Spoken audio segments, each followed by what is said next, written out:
So for 30 seconds, I'm going to put text up on the screen of the exchange and let you read it. And I'll have a link in my sources to a video file containing the exchange, which you can view and verify that the text I am about to put up is indeed accurate. Okay, I'll pause it so we can all read it. So Brandon made the claim that is it justified to call them reactionaries? Is it justified to call the party a reactionary party? The party could not possibly be reactionary because of anything Jackson Hinkle did years before the founding of the party. Because he did not do so in any capacity of representing the party officially, because the party did not exist at all. And B, the party never, ever communicated any kind of views comparable to this. Before Jackson went on Fresh and Fit, it was already a very popular podcast. And it was very much a podcast with a very large audience that represented the general trends and tendencies and vectors of radicalization the youth or an entirely new generation is going in already. If Jackson is an actor fighting for communist politics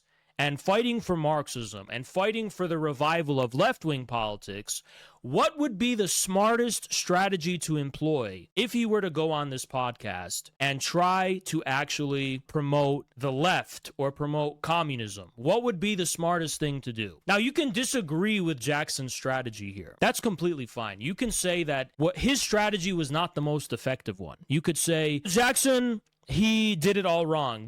You should have gone in there and started yelling at everyone and been incredibly incapable of being normal, and you should have just been totally offended and totally outraged by everything that they're saying, and that would have actually persuaded and compelled the audience to be more in favor of communism. You can think that in your head. I'm not even gonna respond to that. I'll let you just think that. I'll let you believe it. But what you're not going to sit here and say is that the vector of radicalization that Jackson is pushing toward is toward the right context is being established, the right-wing context is being established by Myron. What is Jackson saying? I don't know. It's difficult in this country. I've been to other countries. Women are more traditional. Because obviously in Russia, women have voting rights. Jackson's not prepared to sit here and say women should not be able to vote when they can vote in the DPRK, they can vote in Cuba, they can vote in Russia, they can vote in China. It's a ridiculous position. How can he actually maneuver through this situation without appearing weak and thin-skinned and so on, come off looking bad in front of this audience? So you could already tell he is